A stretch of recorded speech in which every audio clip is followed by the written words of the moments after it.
آئیے ناظرین ایک خبر شامل کرتے ہیں۔ شہید ٹریفک وارڈن محمد شفاقت صدیق کی نماز جنازہ پولیس لائن ہیڈ کوارٹر میں ادا کر دی گئی۔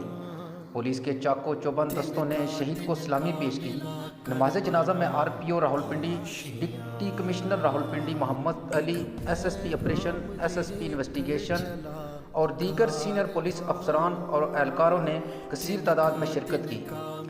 نماز جنازہ کی ادائیگی کے بعد شہید ٹریفک وارڈن محمد شفاقت کا جسد خاکی سرکاری اعزاز کے ساتھ ان کے آبائی گاؤں بلوٹ گجر خان روانہ کر دیا گیا۔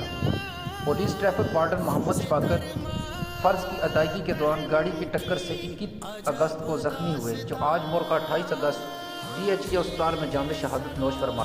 شہید نے سوگواران میں بیوہ، 4 بیٹیاں اور 1 بیٹا چھوڑا۔ اس موقع پر آر پی او عمران احمد نے کہا کہ شہداء محکمہ پولیس کے ماتم کا جومر ہیں، جن کی لازوال قربانیاں محکمے کے لیے عزت و تکریم کا باعث ہیں۔